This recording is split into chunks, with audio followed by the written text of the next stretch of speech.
right. Hopefully our new intro video played for everybody. So hopefully that's all working out. TGIF. It's Friday. We're here. Yes. How we doing, Rodney? Doing okay, buddy. How about yourself? Exhausted. Yep. You sound like it. I definitely am. Real quick, I'm gonna screw with everybody. I'm gonna swap us so that there we go. So now we got us lined up on who's who and what's what there. Okay. Yeah, it's I don't know. It's been a long day trying to get everything done, and I don't feel like I accomplished anything. Yeah, I know the feeling. A lot of reworking and repaneling and stuff, and like, oh, okay, that's it. Yeah.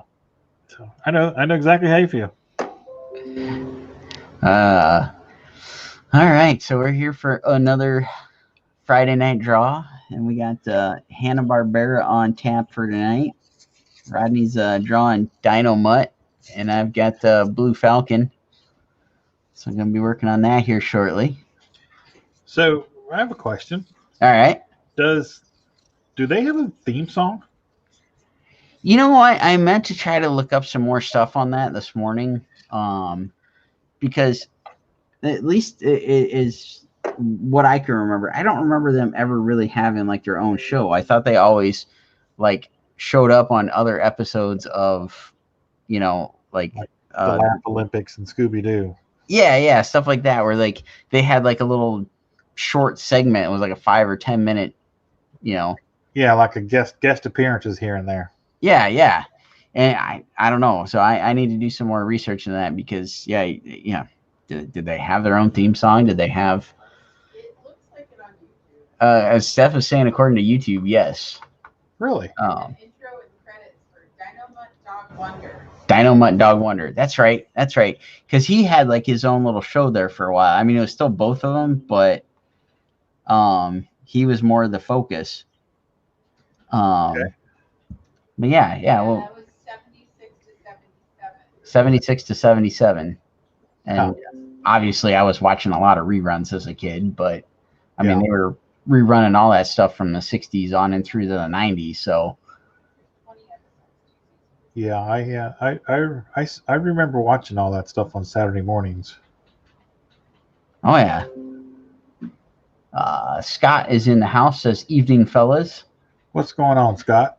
How goes it, Scott? Thanks for joining us. I went over today and watched Andre and some of the guys do their sketch card thing. Oh yeah. How'd it go? That was actually pretty fun. Yeah.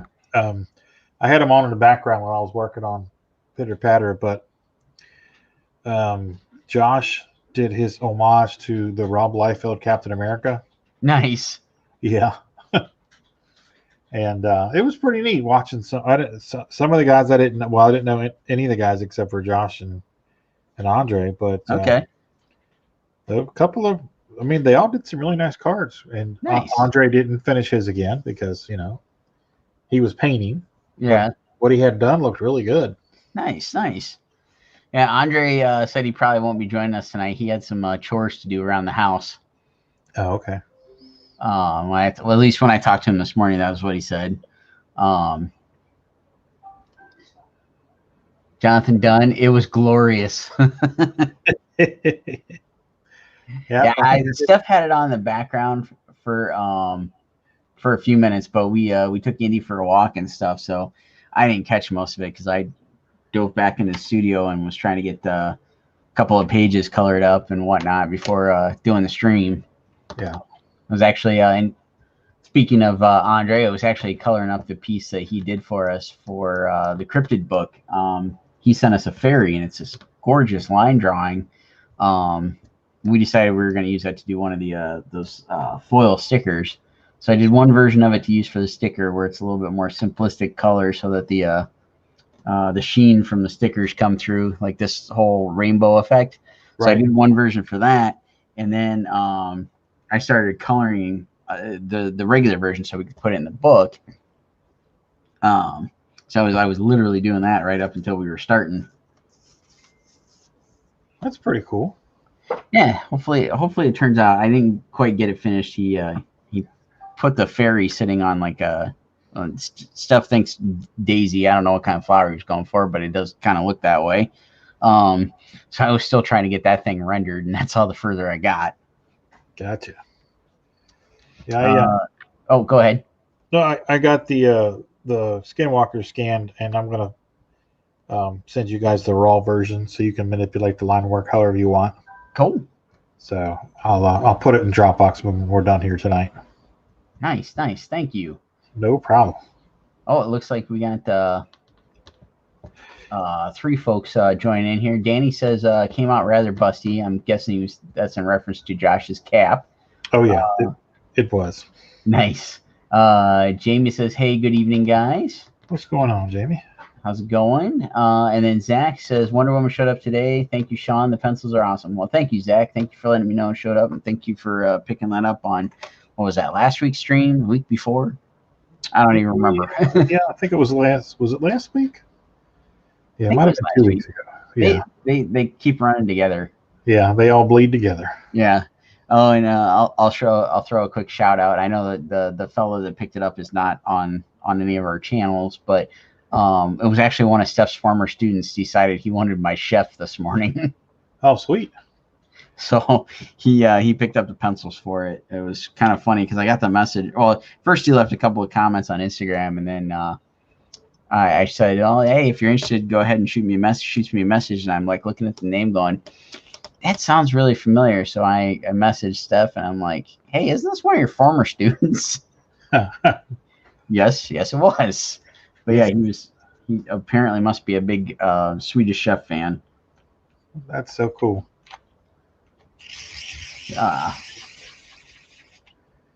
We had to catch a little bit of you tightening up Animal this morning. Oh yeah. He's all nice and ready to go. I put him in the group, posted him. So Nice. if anybody's interested, he is there and he is available.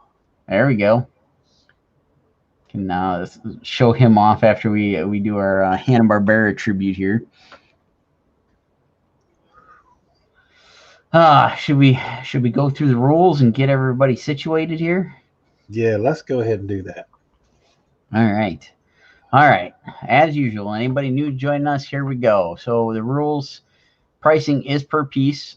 Rodney and I are each going to draw a character. Rodney is doing Dynomutt. I'm doing Blue Falcon tonight. You can claim the piece by sending us a direct message on Facebook. You can message Rodney's page, The Art of Rodney Fike, and you can message my page, Sean Forney Illustration. The pencil sketches that we're going to do in 30 minutes, they're 6 by 9 inches. They start out at $35 for the pencils. That's going to include free U.S. first class USPS shipping. If you're international or you want to up your shipping, just let us know when you message us, and we can add that into the pricing. In order to qualify for the free shipping and that pricing, the payment's got to be made before the end of the stream. You can add on inks or colors. The price for inks $55. The price for ink and color is $75. And as I mentioned, you can add on priority shipping, insurance, and all those good things. Just message producer A and producer B over on our respective Facebook pages for the pieces, and they'll get you all squared away. And Zach is asking where. I'm gonna take a wild guess, and maybe that's in reference to the Facebook group, which is our Thursday Night Throwdown / Friday Night Draw Facebook group. If not, please give me some more info on the where, and I'll do my best to get an answer. Where what?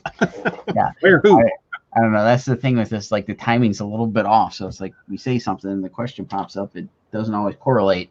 Right. Don't know what they're talking about.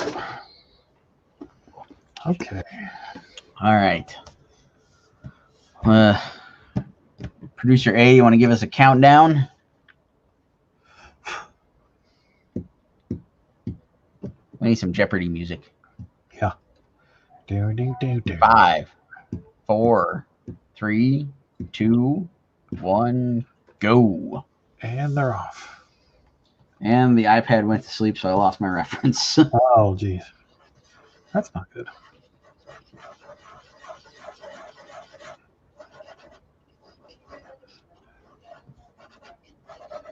Nope, I think this is the first time I've ever drawn Blue Falcon. Really? Yeah. I just love his design. Yeah, that's the thing that I've always liked about his costume. The way that Talon comes down and forms the face mask and stuff is very, very cool. Oh, yeah, yeah. Oh, you know what? I take it back. I think I did draw him back a few years ago when I was doing all the daily Post-it sketches. Yeah. I think I drew a Blue Falcon for that. I think that's the like one and only time I've had the opportunity to draw him for anything.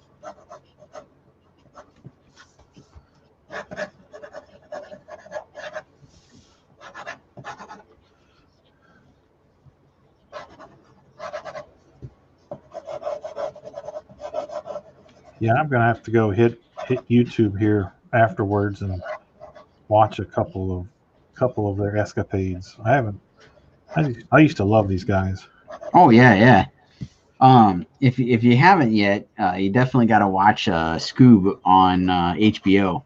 Yeah. Well, now that we've got it, yeah, we'll definitely check that out. I've been wanting to watch that. So. It's fun, and they Blue Falcon and Dynomutt are in there, and there's tons of Easter eggs to the rest of the Hanna-Barbera universe. Cool. Yeah, I mean, geez, I grew up on Hanna-Barbera. I mean, Tom and Jerry and just all of that stuff. I mean, it was all Hanna-Barbera. Flintstones. Oh yeah.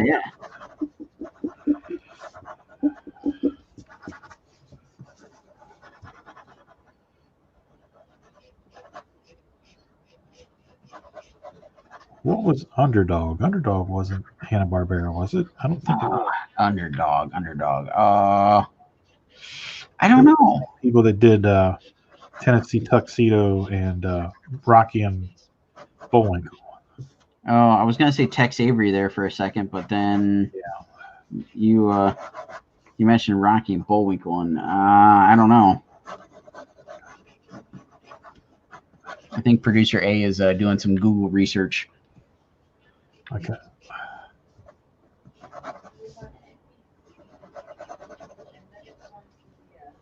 Yeah, but who was the like production company? Was it? It's not Hanna-Barbera. It was somebody else. Yeah, I'm trying to think. Alex Correa is in. Hey, Alex, thanks for stopping by. Alex, how's it going? Give a little plug to Alex there. I'm gonna do their podcast here coming up shortly. Oh, cool.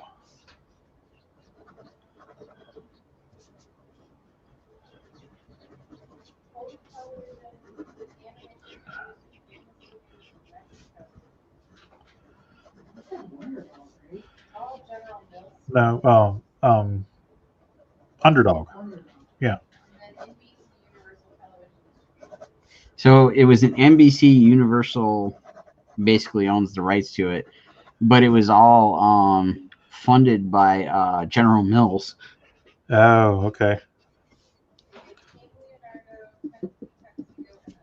That was Tennessee Tuxedo too. Tennessee Tuxedo. I don't remember that one. I'm gonna have to look that one up later.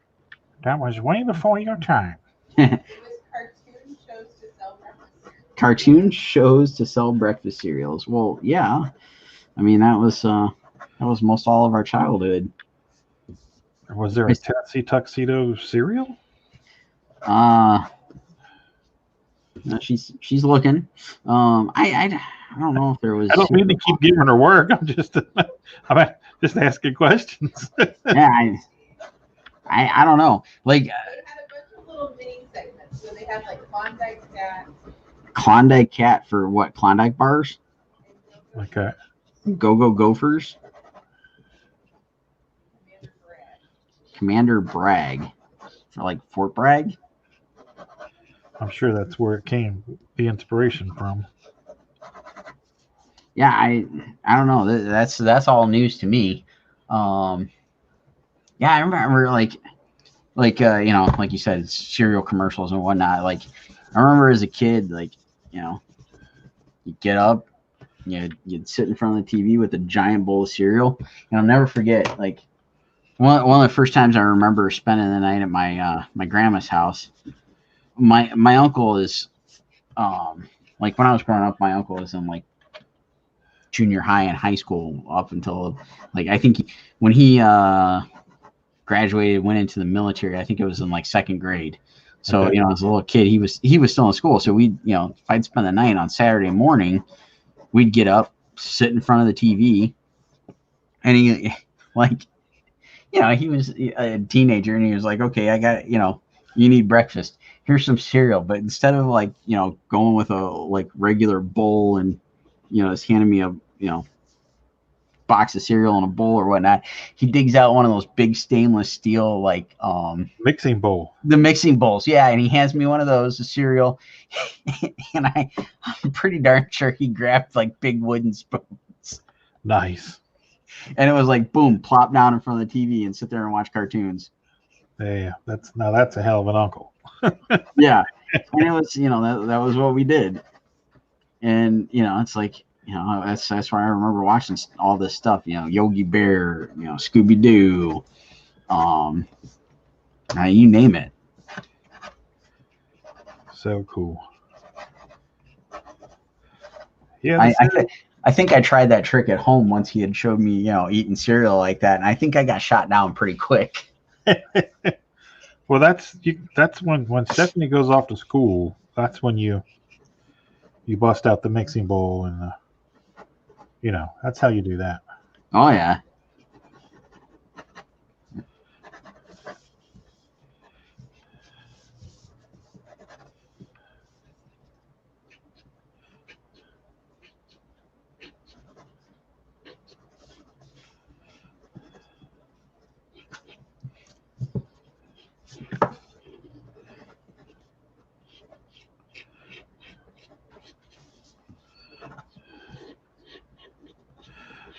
Yeah, I know. We used to. If memory serves me correctly, there'd be like the cartoons would start at 6 a.m. Oh yeah, yeah. and they would go till I think 10 o'clock in the morning. But Yep. and then they would switch to like a creature feature or kung fu theater or something, something like that. So it just got a little for the older kids. Oh yeah, yeah. But it would always end with the Hanna-Barbera's Laugh Olympics. Oh yeah, yeah. And that was cool because that everybody was on that. Oh yeah. That was what I loved about, like, we used to have that Boomerang channel, which showed all those old cartoons. Those things were just like on constant replay, and we don't get that one anymore. Now you got to get like a special subscription to get it. Yeah. And they were just silly, Didn't really make much sense, and they were just silly on purpose. Yeah, it was the Laugh Olympics, the Wacky Races or whatever. Yeah. Oh shoot, I want to say they had another one. I'm like blanking on the name though.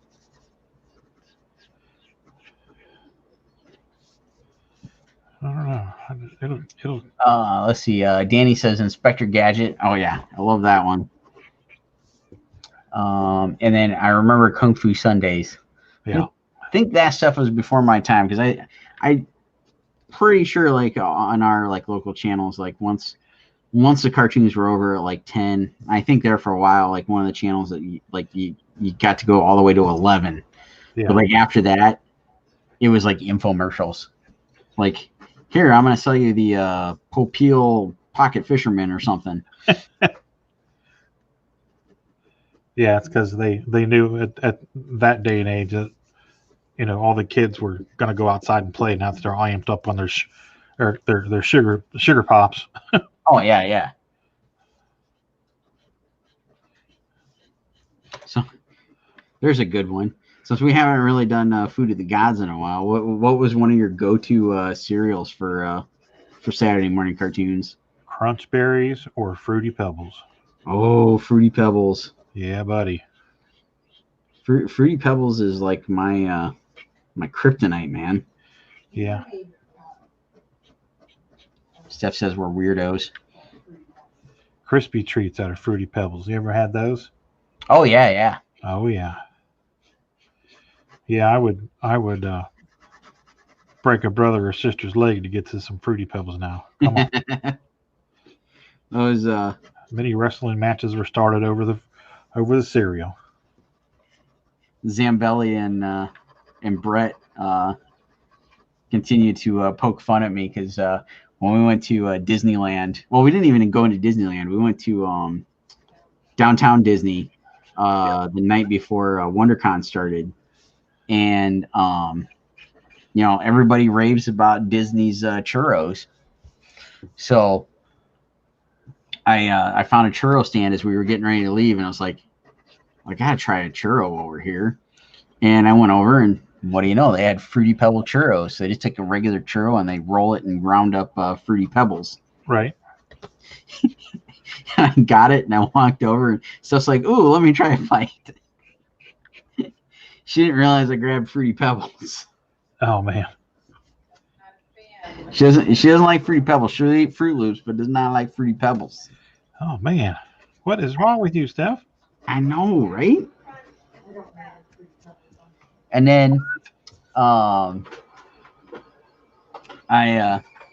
was sitting on, we were riding the bus back to the hotel, and by that point, like, I was just beat.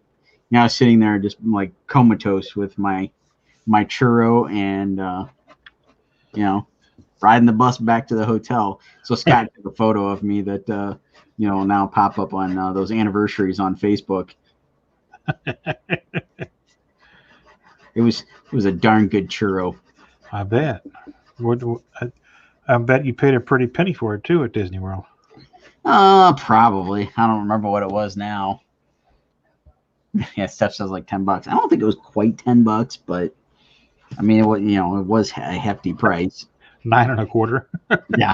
It was slightly cheaper than the beer. Let's see. Alex says Cookie Crisp. Kevin says, I remember when they banned advertising to kids during Saturday morning. It was on C-SPAN. Saturday mornings were never the same. This is true. They did what? What did he say? What's he saying?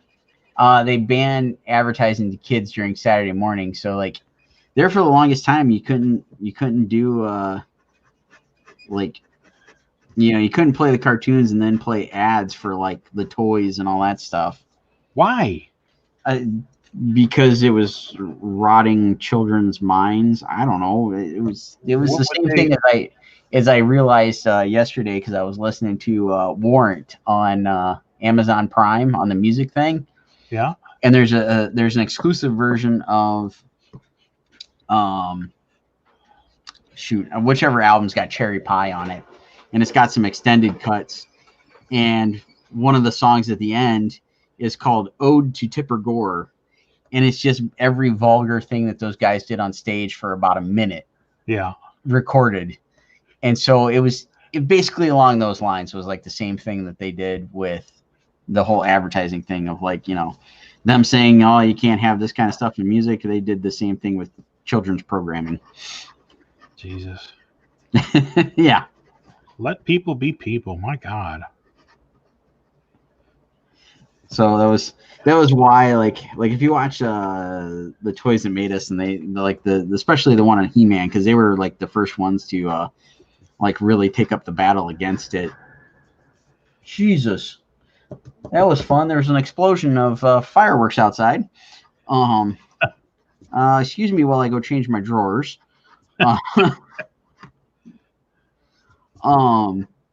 Yeah. So like, Mattel had to, like, you know, take up the battle against the government. I don't know, Congress, whatever, about, you know, allowing them to do like the He-Man cartoon, so that it wasn't just, you know, a 30-minute toy commercial essentially.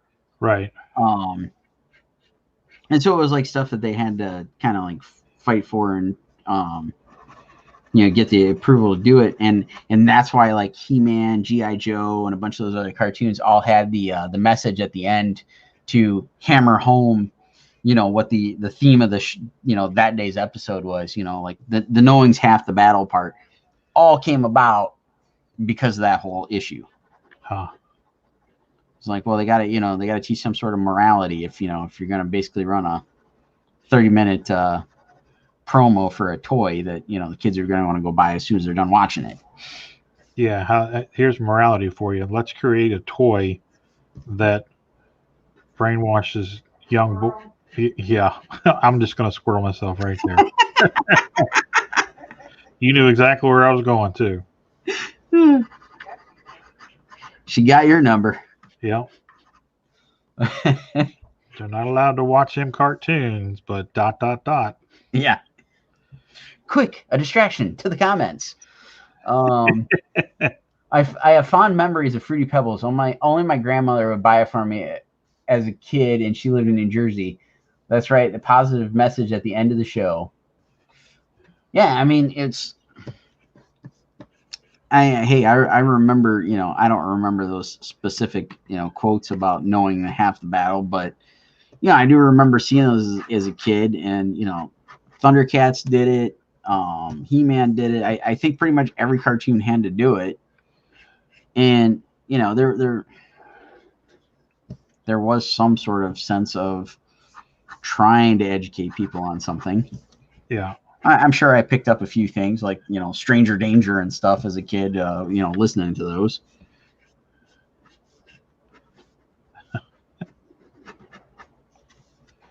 Yeah, I remember all those. They would talk about swimming safety and yeah, the buddy system and all that stuff. Huh. Steph says McGruff the crime dog. Yeah. Smokey Bear.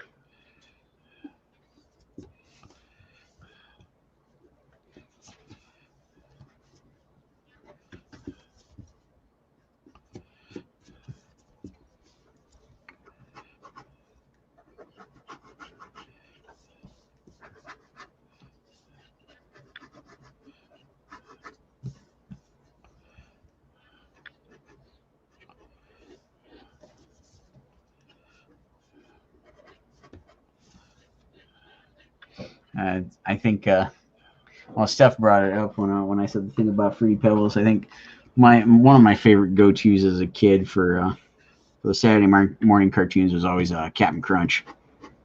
Oh yeah, I love me some Captain Crunch. Do you remember King Vitamin? I don't remember King Vitamin from when I was a kid, but I do remember him from more recently because I think that was a General Mills brand cereal, if I remember correctly. They brought back Quisp about, I'll say, close to 10 years ago. And, man, I was on the hunt for that stuff. And there was a grocery store here that started stocking it pretty regularly. Uh-huh. And it all came about because of when I got my first apartment in college, my mom went and, bought a bunch of stuff to have me stocked up for when I moved in and all this stuff. And she bought this I think it was a bag of cereal. I don't think it was a box. It was a bag. And I loved this stuff. And it wasn't something like, I think it was like a big bag of stuff you get at the end of the grocery aisle. In the cereal is like dirt cheap. Right. Generic cereal that was really cheap. Yeah. And so, different uncle had come to visit me when I got my apartment, and I was like, "Hey, you got to try this stuff." He tried it. And he's like, "Wow, this stuff tastes like Quisp." So that stuck in the back of my head until a few years back when they brought that cereal back out, and I'm like, "Okay, I got to hunt down this stuff." Did, like I said, had a grocery store that did it, and yep, whenever my mom picked up that was like the cheap stuff was basically a knockoff version of Quisp. And so now anytime I see that stuff, I gotta get it. And the King Vitamin dude was included on all the packaging on the back because they did the typical, here, let's put a game on the back of the cereal box or whatnot. Yeah. And that King Vitamin is basically the brown pieces of in crunch berries. Okay. Very similar. Maybe a little more honey flavor to it. But Okay. yeah, I remember as a little kid thinking, this is just Captain Crunch but it's a little sweeter. I loved what do they call them? Honey smacks, sugar smacks. Sugar Smacks, yeah. Yeah, that stuff was awesome. Oh yeah. But you had to eat it quick because once it started getting soggy, it was mush. Oh yeah. I mean, that's true with most cereals, but especially with that one. Yeah. That stuff turned into like soup. Let's see. Louis in the house says, "Good evening, awesome artist. Another awesome Friday doing your thing. Hey, Louis, how are you, sir? How goes it? Hope we're having a fun Friday there."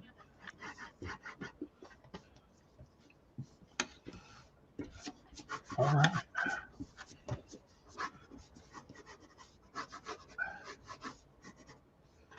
How are we doing on time?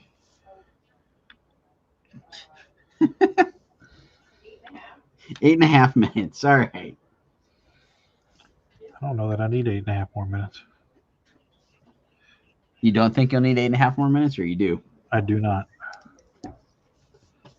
I'm just to what? I said I don't think I'm going to need 8.5 more minutes.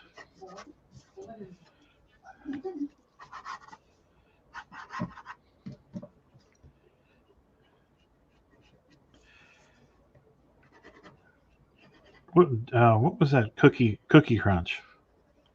Cookie Crisp? Cookie Crisp, yeah. Yeah. Had them little teeny tiny chocolate chips in them. Yes. Man, those were good. And Steph brought up honeycombs. Oh yeah, God, I haven't had honeycombs in forever. I used to. I haven't had them in a while, but corn pops. Oh yeah.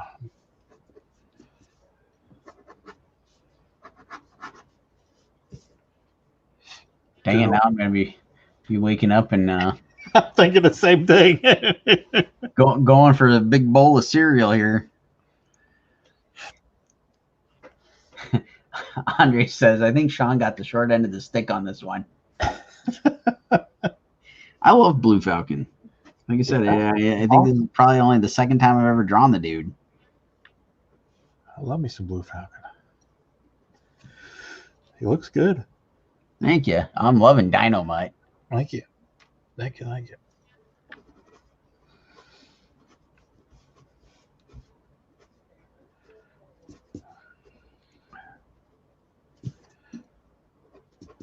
So Andre did make it in. How you doing, Andre? I enjoyed the sketch card thing tonight. That was fun.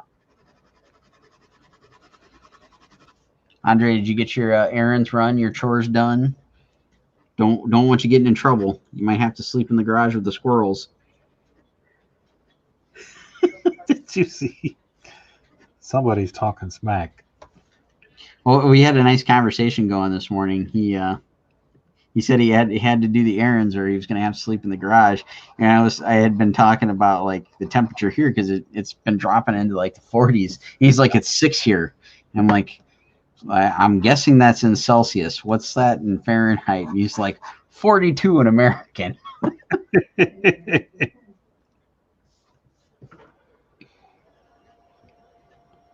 Huh.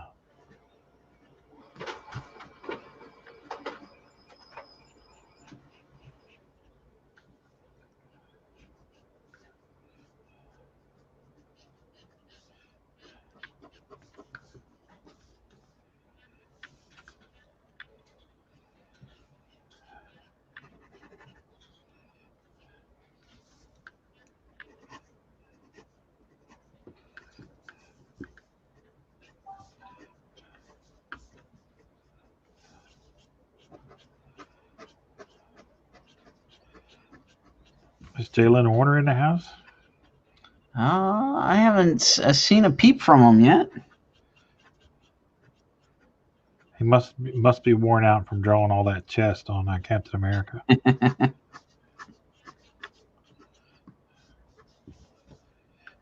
That or he had to go back to putting holes in the wall. Yeah.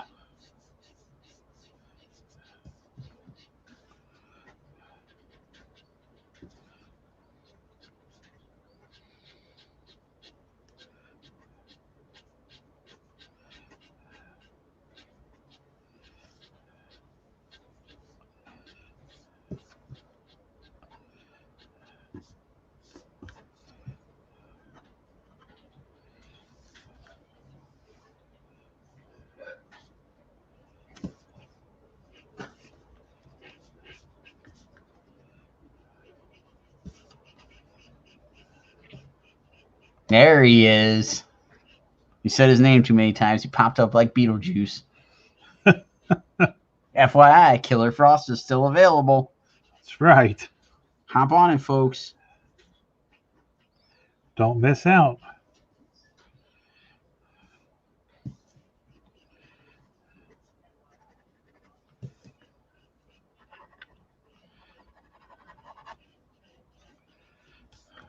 And both Rodney and I sketches are still available as far as I know.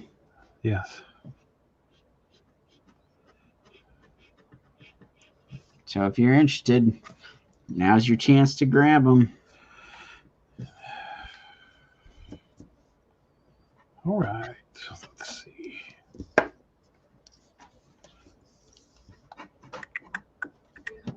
Three minutes. 3 minutes.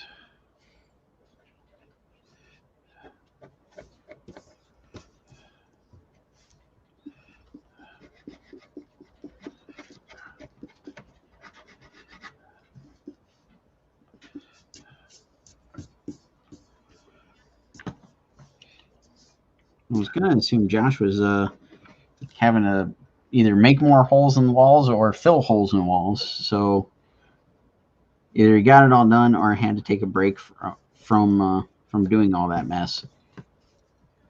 Wore himself out. I would think so. I mean, that looks like way too much stuff to do. Yeah. It's a lot of work.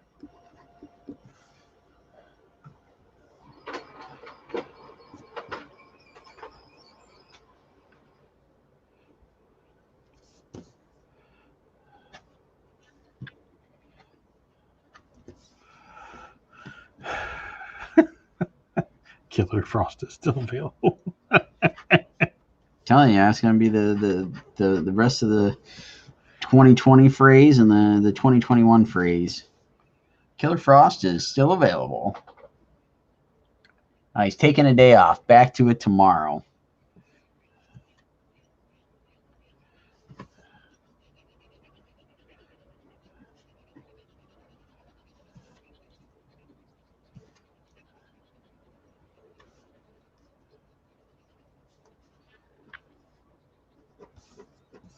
All right.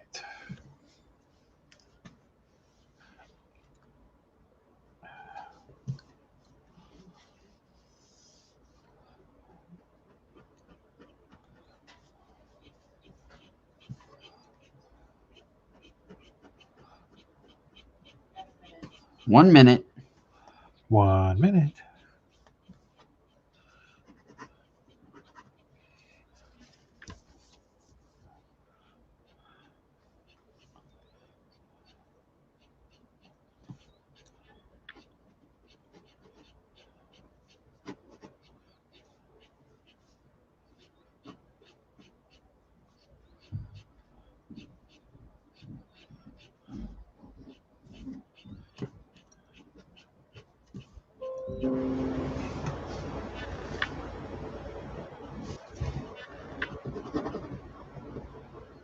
What was that? Some sort of notification that something happened on Facebook.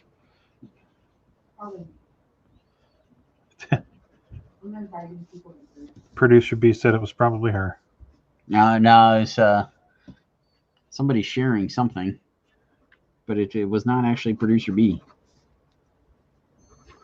Oh, I hear the timer. Pencils down. Okay. All right, folks, there they are. Pieces are available. Oh, I gotta straighten my camera. That is all sorts of crooked.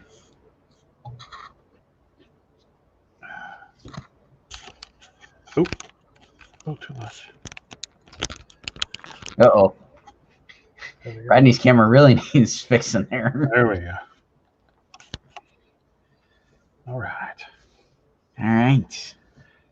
Blue Falcon and Dynomutt. The pair could be yours. That's right. I think we did a pretty good job there tonight there, boss. Yeah, I love it. That looks great. Likewise. Thank you. Very cool. Very cool. It's got that great little smirk going. Oh, yeah. That smirk he does so well. Now that chime, that was from Producer B.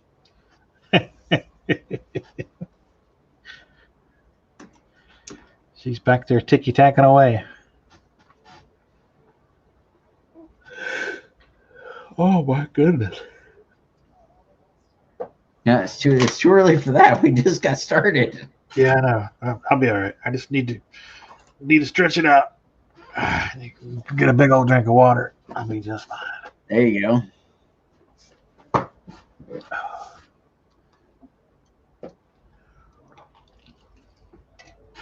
A little rehydration.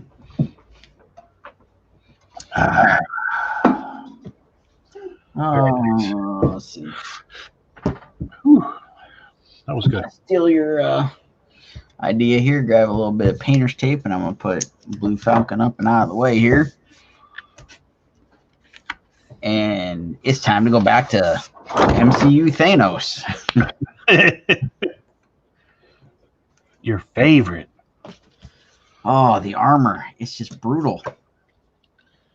Yeah, I don't envy you. So what you got on tap tonight? I am going to do the background on Louise. That sketch cover. This one. Nice. And then that shouldn't take too long. And then hop back on my Dr. Fate commission. Cool. Speaking of backgrounds, did you ever figure out your Thanos background? No, I have not. I've been preoccupied with other things. Yeah. But I will figure it out. I will figure it out. I was just curious if maybe you'd figured it out and made some progress on it. No, not yet. I've other things have taken precedence. I totally get that one. Yeah, there's no particular hurry on that. I'm right here. I'm just looking for something. Gotcha.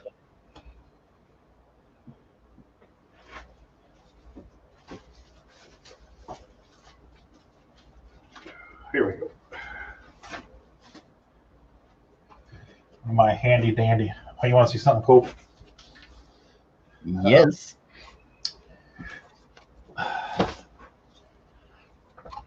Look who it is. Nice. That's my cameo in issue 2 of Pitter Patter. That's awesome. I figured you'd get a kick out of that.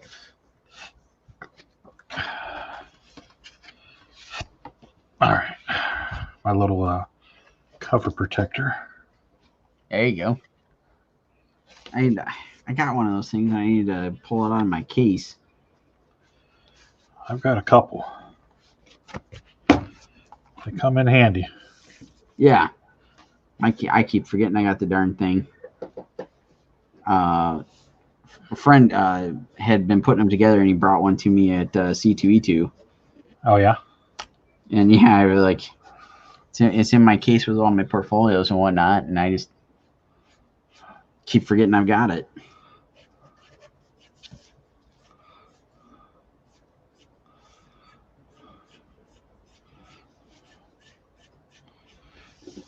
These covers are the worst.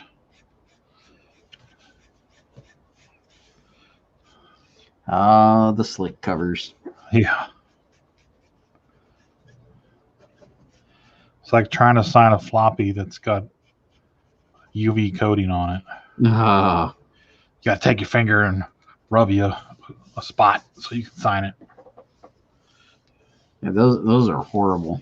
Yeah. I will say that I've been like testing out a bunch of different stuff on some of those real like super gloss covers because we've been doing a lot of the why can't I think of it? The chrome covers, doing the like hollow foil printing and whatnot. Right. And I've had pretty good luck with the acrylic paint pens. Huh. Acrylic paint pens. I've gotten two different brands of them that have worked. The Molotov and Posca. Oh yeah. So there's the Posca. This one's the Molotov, one for all. Okay. They're both acrylic, and so far they work pretty good. Oh, excuse me. I'm sorry, I probably blew out everybody's eardrums there, but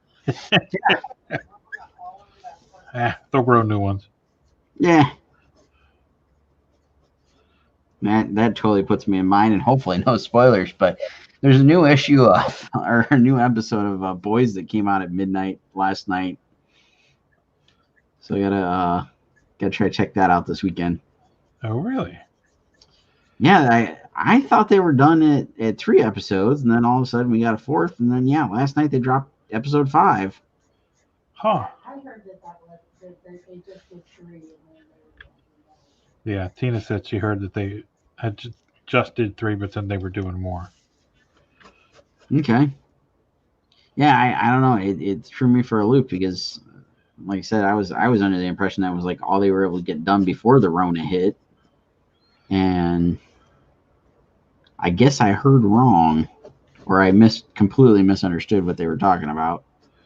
Well, that's good because that tells me that we have 2 episodes of The Boys to watch. There you go. So I'm gonna do that. I'm gonna do the happy dance. But you can't watch. Uh-oh. You Don't hurt yourself. That's always a possibility. You got some drawings to finish. Can't hurt yourself. Yeah. Got works to be done.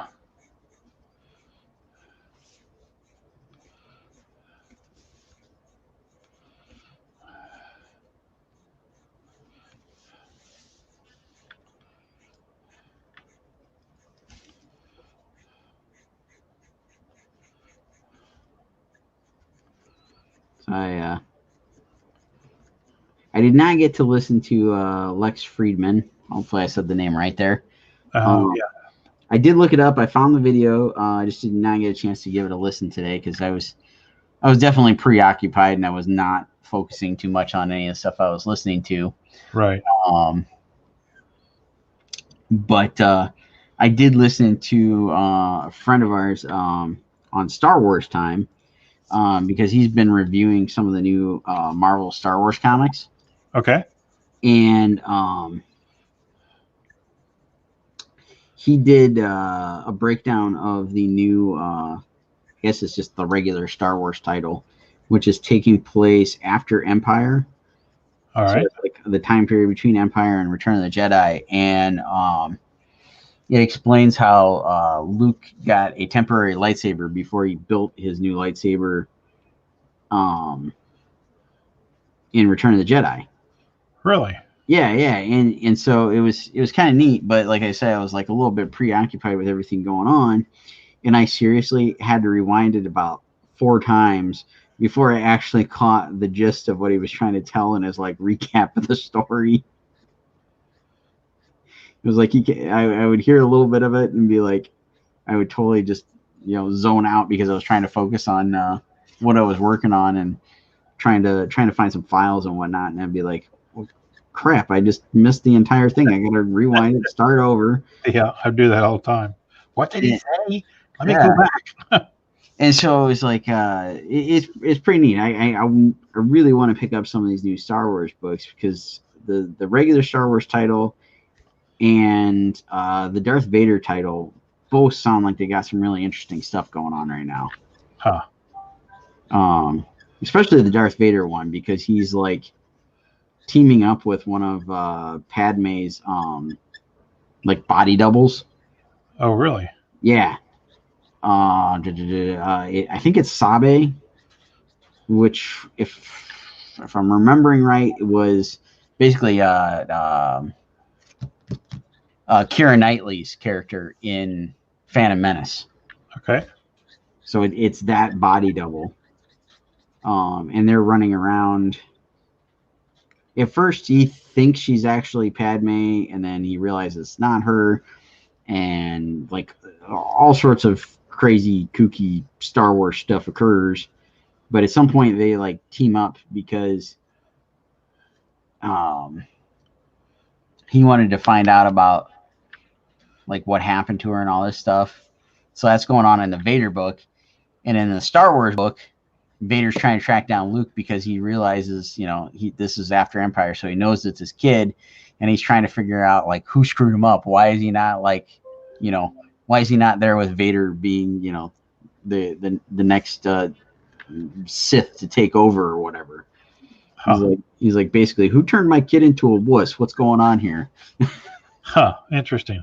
Who's writing those? Do you know? Not off the top of my head. I'd have to look it up.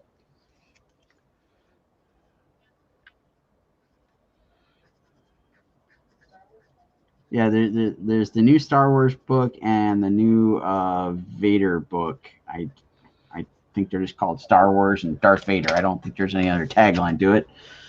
Producer A is doing a little research there. Michael is in the comments here. Says badass Thanos. Can't wait to see the other ones. This is one of Michael's. Actually, my other one that I've got for him is right over here. It was the one I worked on a couple streams back. Hang on a second. Because I can't hear you. Who is it? Kieran Gillen. Oh, okay. Writing. Okay. Both of them? Oh, he's writing Vader. Star Wars. There's the other Thanos that I was working on. That was a few streams back. You still got it. You're inking both of those, right? Oh, yep, ink and color on both of them. Question. I retract that question. Hey, and I can't even pronounce that name. Says, want to become famous? Buy followers, primes, and views on bigfollows.com. Jason Aaron is writing Star Wars. I was going to guess that, but I knew if I guessed it, I was going to be wrong.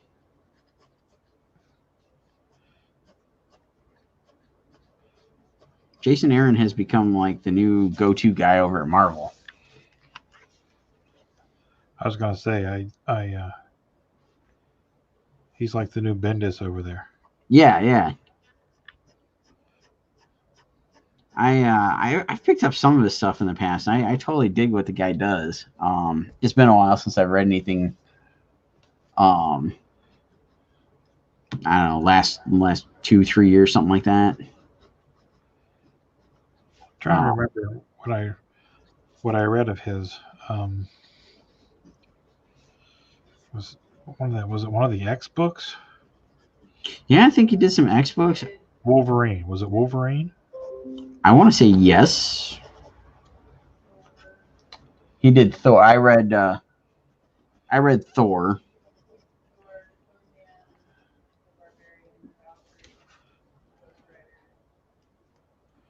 Just rattling off a bunch of books. I caught Conan, and I guess I've probably read an issue or two of his Conan because those have come out kind of recently. I've been picking them up here and there. Yeah, that's what it was. It was Conan because I bought the trade. Thor and Valkyrie.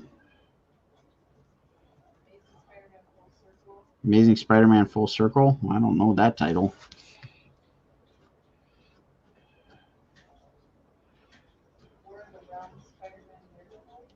War of the Realms Spider-Man Daredevil. These are definitely not some titles I'm familiar with.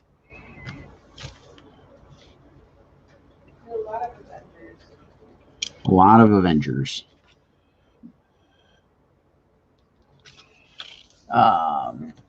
Thank you, Michael. Glad you were liking them.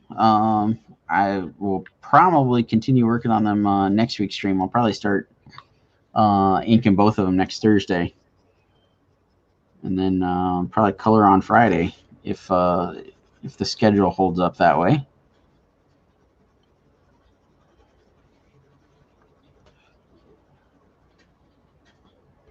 Russell's in the house. Says, "What's up?"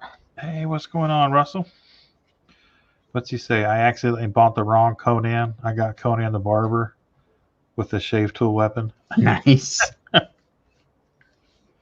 hate when that happens. Stuff says Jason Aaron wrote Wolverine Goes to Hell. Omnibus. So that's a collection of a bunch of Wolverine titles that he did. I'm pretty sure I read some of the Wolverine stuff he did.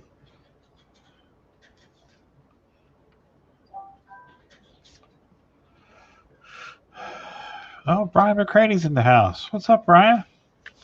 How's it going, Brian? This is good looking work, guys. Brian is the artist for our book Unchained. Oh, no kidding. Cool. Yeah.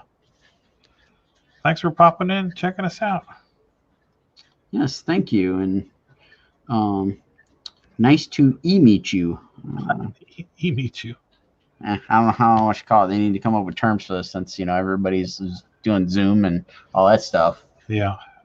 Nice to virtually meet you. Yes. Well, if it makes you feel any better, I've never met him in person either. Oh, well, there you go. Michael, I am definitely on board for doing a Beta Ray bill. Just drop me a line when you're ready. You know the full scoop on the commission thing, so just let me know. Very nice. Beta Ray Bill. I love Beta Ray Bill. Oh, yeah. Put it on the sheet.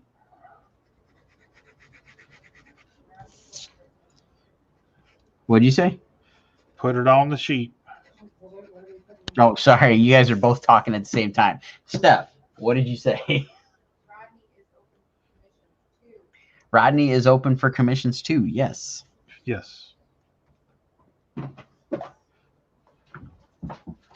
No, that's just a line that we say at work whenever we do something. We got to mark it down on a sheet. Nice. Basically log your time. So we always say, put it on a sheet. I'm going to the bathroom. Put it on a sheet. I'm cranking up because now it reminds me. I know you haven't watched Cobra Kai yet, but Johnny's a little behind on the times. Yeah. And so on the show, there's a good chunk of some of the season where he's discovering the internet,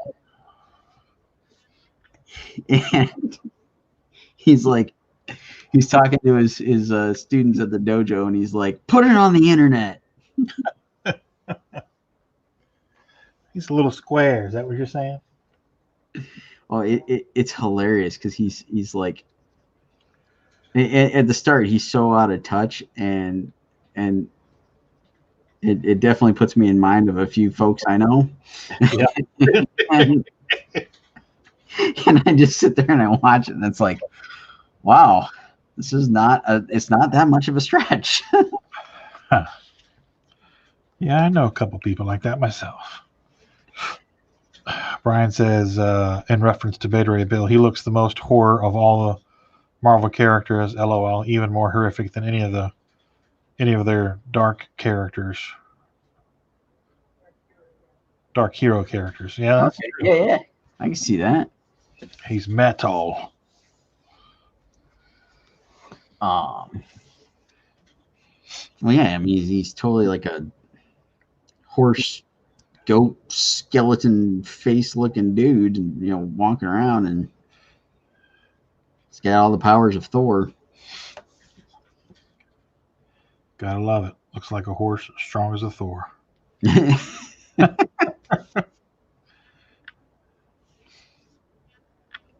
I hope he really does make it into the MCU. I know there's all sorts of rumors about it, but nothing official yet.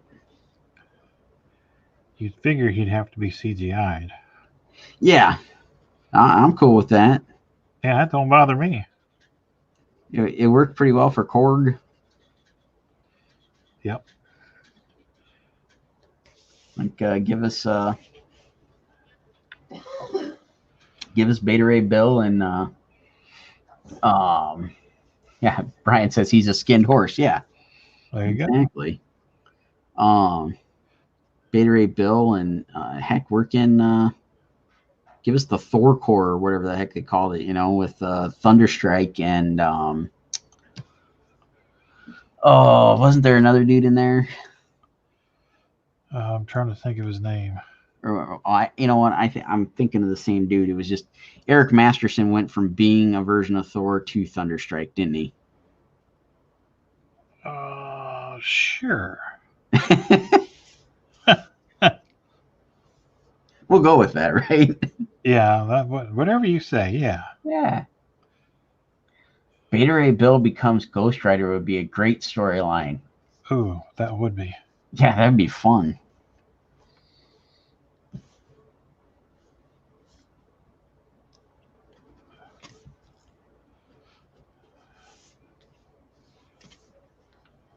Just the visual would be cool. Oh yeah, it would. Flaming skinned horse skull. Yeah, I could just picture a double page spread of him just riding the Rainbow Bridge.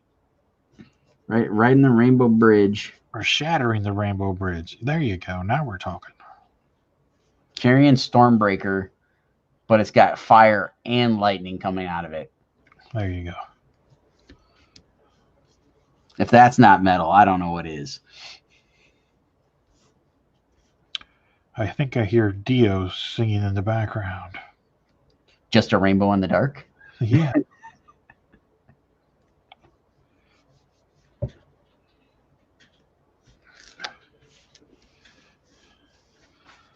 All right.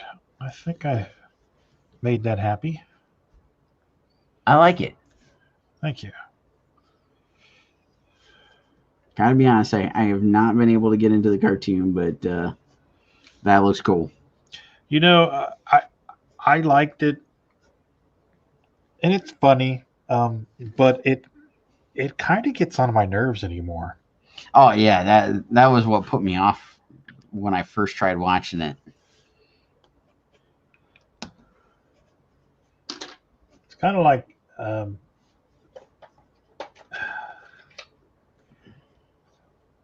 what else? There was something else that was like that. Where they just their lives were shit and nothing they ever did turned out right and yada yada yada, and why it was funny for a while, it just after a while it became like, I don't want to watch this sad stuff anymore.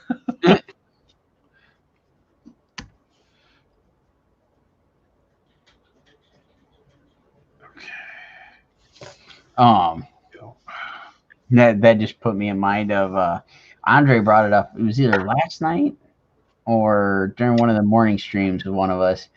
He brought up the South Park doing the Rona special. Oh yeah. I finally read a little thing on it this morning. It's the South Park kids taking on going back to school during the pandemic. And it's going to be an hour-long special. That one I'm definitely going to have to watch. I have not watched South Park in several years. Yeah, me neither. That one sounds like it's going to be worth it.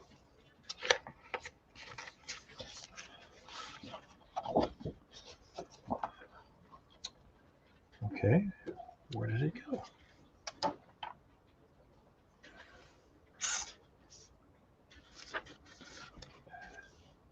Oh, there it is. Brian says Dio is so non-metal, he is metal. That works. Ronnie James Dio. He just hit 100 members in the group. Oh, sweet. Producer B just informed me that we just hit 100 members in the group. Oh, no kidding. Yes. Producers A and B and Rodney, should we tease our idea that we discussed on Sunday? Sure. All right, I'm getting a couple sures. Yeah. So we're still working out the details, but here's a little thing to whet your appetite and get you interested. We're gonna do a giveaway of some sort of original artwork when our group hits 200 people. So you might want to start telling all your friends to join the group. We'll get all the details posted up here soon as to how we're gonna do it and who, how, where's, and what's. But we're gonna do some giveaways for each milestone we hit, and we're thinking 200 is gonna be our first milestone. I'm digging it. I like it. It didn't take long. No, I mean we've had the group up what? Not even a month? Maybe a month? Not even a month, yeah. I know the secret. We may be going higher than 200. Uh-oh. What'd she say? She says she knows the secret. We may be going higher than 200. Oh, okay. I found it off the air. I Well- figured it out. We'll talk about it off the air. All right. Sounds fair. Josh, what if you join 200 times? What are you going to do? Just make up like 200 different accounts that you're going to like log into? Josh, I will give you a free piece of artwork if you make 200 Facebook accounts. Maybe Josh should donate Killer Frost or whatever her name is. There you go. Frost or whatever. Yeah, Josh, there you go. You got to donate Killer Frost, and we'll give away Killer Frost to some lucky winner. I'm liking that idea. Who's with me, folks? Who's liking that idea? And how did that bus feel? I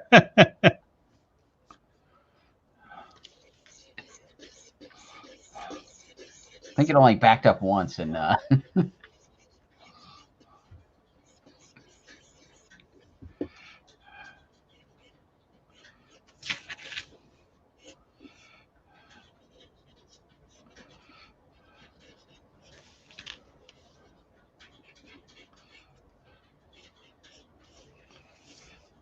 right. I think I'm gonna call the pencils done on movie Thanos before I like potentially butcher it.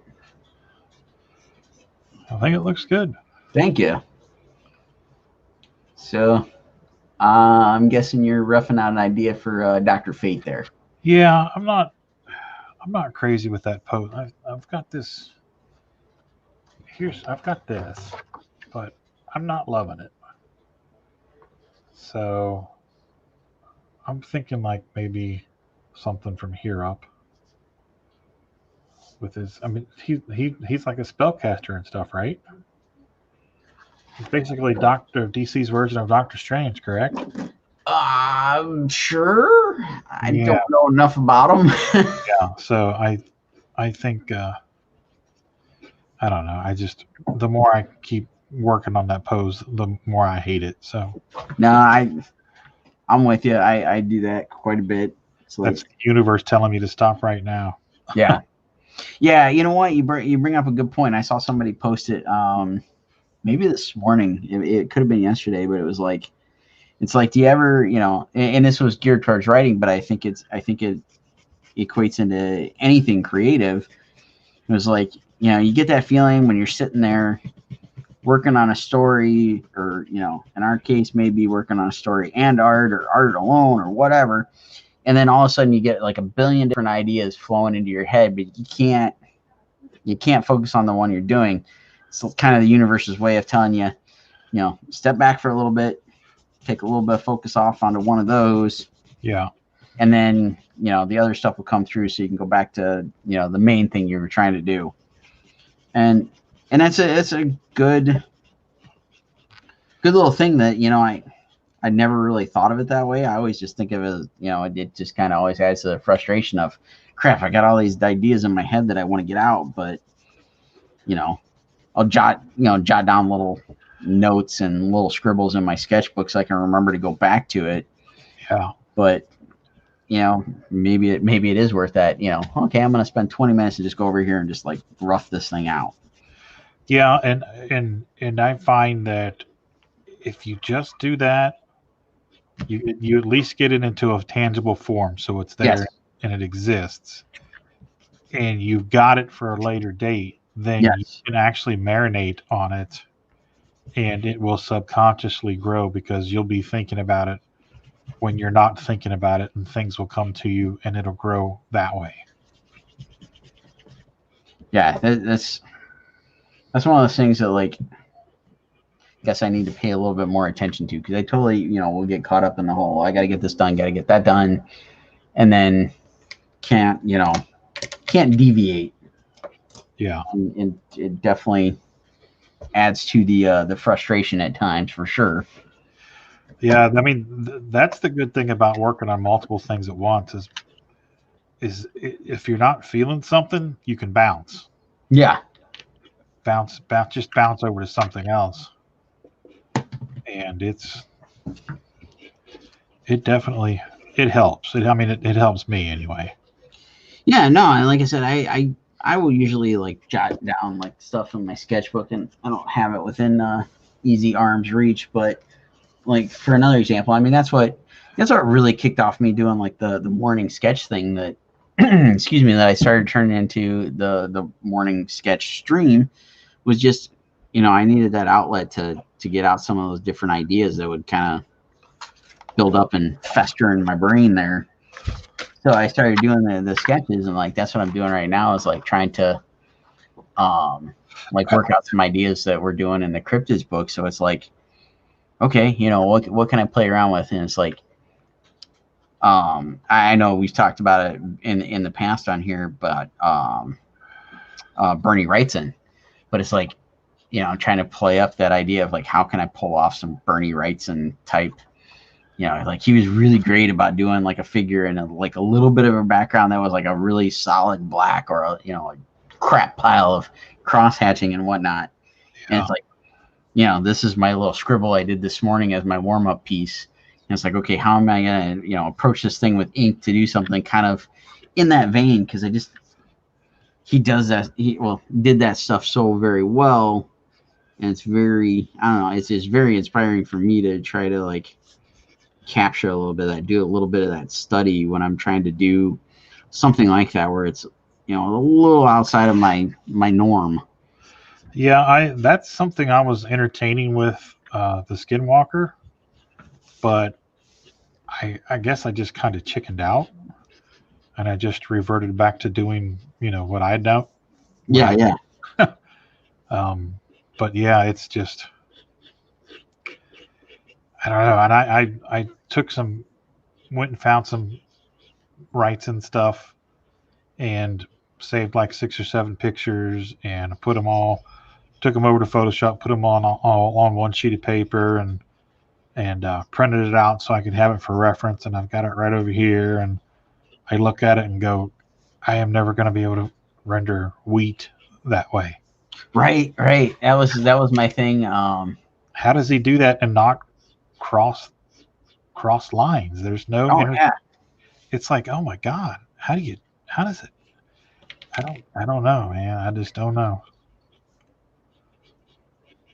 Yeah, so it's like, that's the thing I want to play with. And Josh says use the dip pen.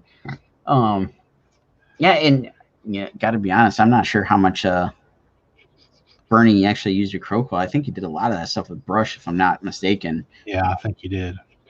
Anybody that knows different can please feel free to correct me. But yeah, I mean, and that's what I did with like last year when I did that Bigfoot for the Along the Burning River thing. Yeah, that was totally Bernie inspired, and that one I totally just completely went in with the attitude of like, screw it, I'm just gonna wing it. Yeah. And I know that's, you know, not always the best, but, you know, also a little Bob Ross happy accident of, like, I went in there, like, going into work on the thing, and like when it came to, like, I needed to do the trees and do the leaves and stuff, I had, you know, watched like 5 minutes of a YouTube video of somebody, you know, playing around doing some stuff with a sponge and a piece of tissue. And I was like, that'll totally work for the background. And I totally did. That's exactly how I did the tree and the leaves and stuff in that image. It was, I totally just went for it. I didn't practice it. I just said, screw it, I need to get this done, and, you know, off my plate, direct drive onto the board, and it, like I said, happy accident. I got extremely lucky. Right. Yeah, and that's the thing that I always when I'm trying, it's not going to happen. It's just, you just gotta, you know, surrender to the universe and just throw caution to the wind and just jump in and do it. Yep.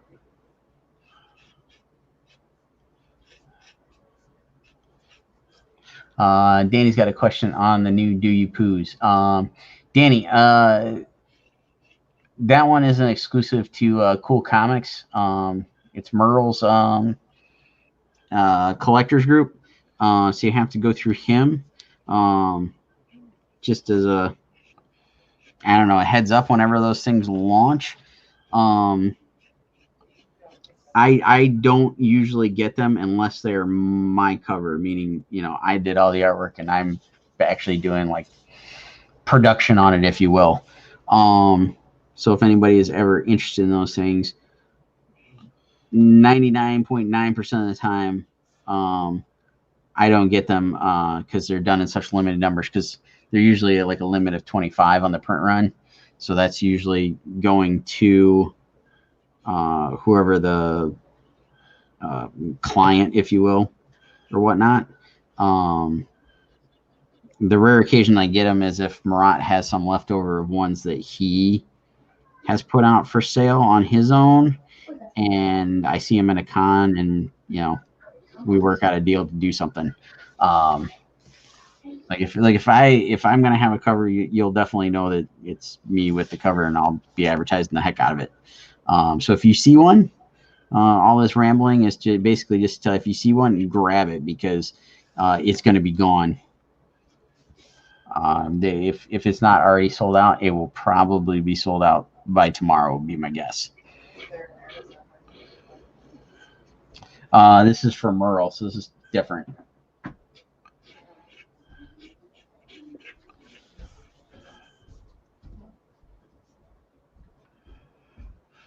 So let's see. Brian says, I know a guy who was good friends with Bernie. Next time I see him, I will ask for you guys. Oh, cool. Oh, there you go. That would be awesome. Thank you. Thank you very much. I totally missed that question there, or not question, but comment. Totally glossed over it.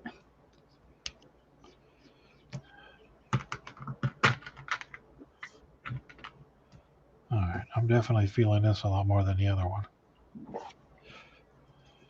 Oh, yeah. Yeah. I need a pen. Let's see here. I guess I put pens back earlier.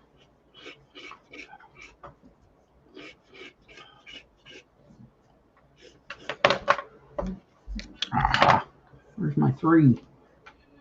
I'm like digging out every pen but what I need. How many cups do you have with utensils in them?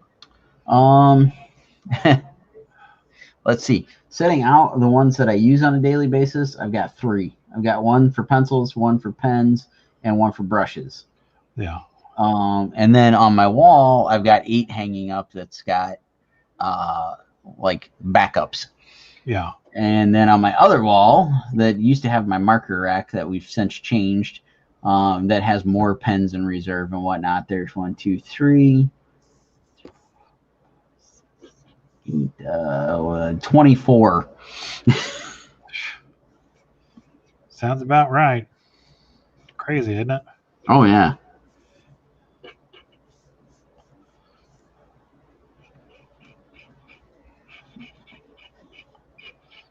I went over to Dollar Tree today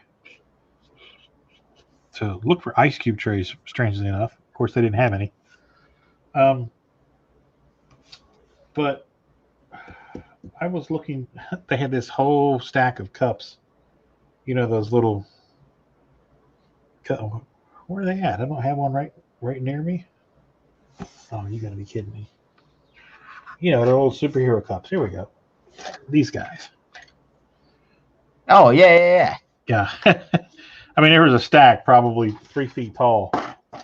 And, you know, they're 99 cents a piece. And I'm like, Jesus, I don't need more of those. But it's funny because I find myself walking through that store and looking for stuff that I can use for storage. Oh yeah. In the studio. Yeah, I still got them. I just recently had to like go and do a little rearranging, but we've been here. This September started year 10 for us in the house. And when we first moved in, I got my desk all set up. I went over to the dollar store because there's one right across the street. And they had little milk crates that are about, I don't know, I'd say they're probably about 6 inches by 8 inches or something. Yeah, I know what you're talking about. And I've got those lining underneath my desk, and they've got tape and all sorts of other, gizmos and doodads and whatnot. And yeah, I mean, it's like I do the same thing. Walk in there, and it's like, ooh, how can I dual purpose some of this stuff? Because it's only $1. Yeah. Yeah, I go walking through there, and there's all these, these house moms and teachers and stuff, and there's this big burly dude there walking around with a, like I got me a TV tray when I'm a little. It's basically a plate, but it's segmented like a TV tray. Okay, yeah. Because Tina doesn't like me bringing plates down here in the basement because she's afraid I'll drop it and it'll break. So I got me one of those. I was like, all right, 99 cents. Problem solved. That's where Steph got the silverware to take into work. You can buy it there by the individual piece. Oh yeah. They come in a pack of 2. Yeah. There you go. I got me.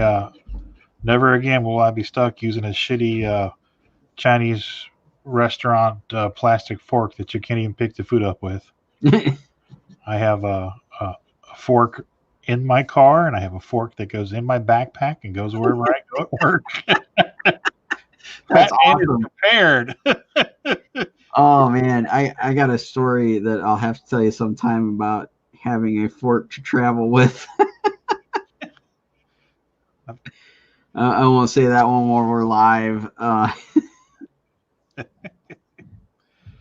got a fork. I've got my own little soy sauce container. I've got a small little bottle of Cholula. I've got a pepper shaker. I'm good to go. There you go. I can make cereal hot, brother.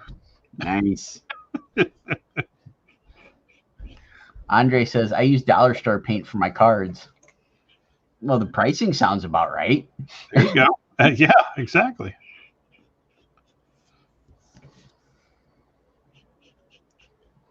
I wouldn't want to use a nice acrylic paint or anything like that on those.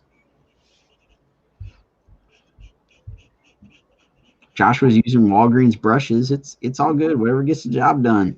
That's right. You'd be amazed what you could do with Crayola watercolors. Hey, thinking of it, I was talking about inking with tissues earlier. I still got my box of tissues that I stole from a hotel last year. Because they're super cheap, like sandpaper tissues. They work awesome for ink. There you go. I totally swiped them from a hotel last year. Actually, that might have been 2 years ago now. You'll be getting an invoice in the mail for that. Right? Dear Mr. Forney, we were made aware via your podcast.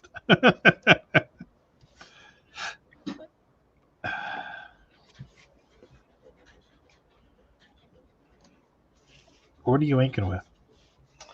A Copic 0.1. Oh, okay.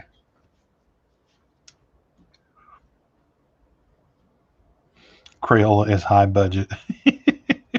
There you go. Gotta go with those rose art.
I saw the picture you guys posted that the Roadkill Rampage books are in. Oh, yeah. Yeah, it's funny that they've been here for a couple days and Tina was afraid to open them for fear something was going to be wrong with them. But the reason why is the last 3 things I got. Yeah, because the last 3 things we've got in the mail have been trashed. Did the books make it then? They're all right? Yeah, they're From what I had, it was very fun. yeah, for the cursory opening, yes. On the surface, they appear to be okay. Good. Yeah.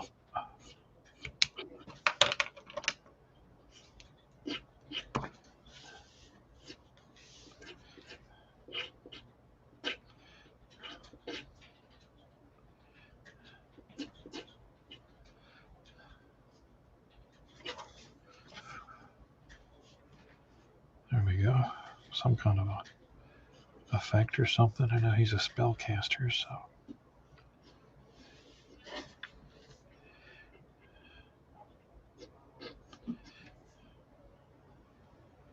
Huh. Doesn't look too bad.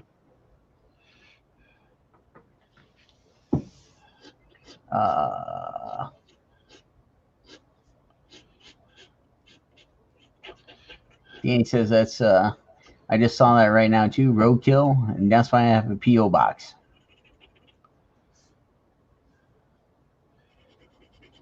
What does that mean? They don't damage things going into a P.O. box? I guess I'll go with that. Explain yourself.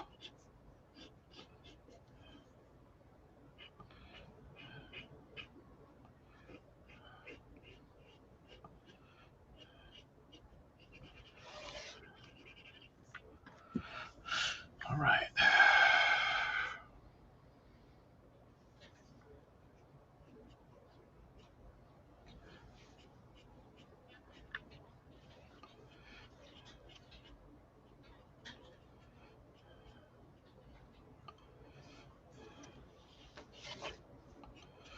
Okay.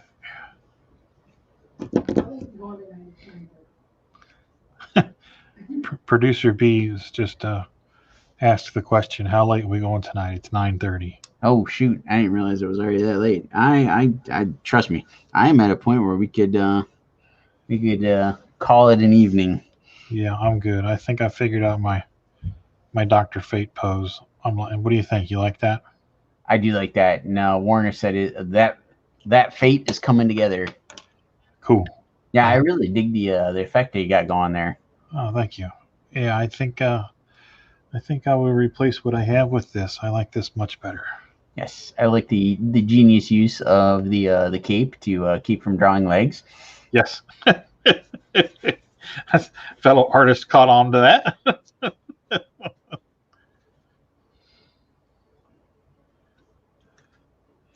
It's kind of it's a little more than a bust shot. Yeah, I like it. It works. Yep. Thank you. Cool. All right, folks. Well, thank you all for thank you all for tuning in. Let's read. Andre, it was not something you said, but Let's hey. read Danny's response real quick. It Oh says, yeah. not at the post office. They hold the larger mail.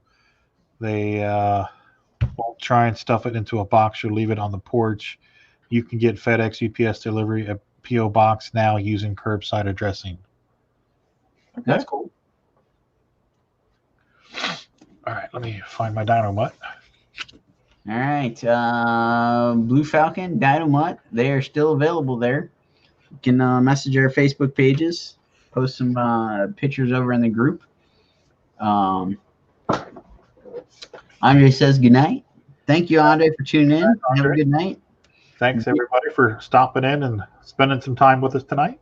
Yes, we appreciate it. And thank you all for hanging out with us, chatting. We had some really good comments and stuff tonight. That was awesome. Yeah, we had a pretty busy little house tonight. Thank you all for stopping by. Yes. Everybody have a great weekend. Enjoy the well, at least here in Ohio we're going to get some nice weather. Yes. So hopefully everybody else is getting some decent weather. And yeah, I don't know. I guess that's a wrap for this evening. But everybody have a good night, and hopefully we'll see you all back for next week. Are you streaming this weekend, Rodney? Yes, I will be streaming tomorrow at 11 a.m. So come by and check it out. I don't know what I'm going to be doing. Well, I'll probably I don't know. I'll leave Dynomutt the way he is. I'm probably going to be working on Dr. Fate, transfer him over to a piece of Bristol board and start working on that. So nice. All right, sounds like a plan. Cool. We'll try to tune in for that tomorrow, 11 a.m. as usual. Yep, sounds like a plan. Cool. All right, everybody, have a good rest of the weekend. All right, everybody.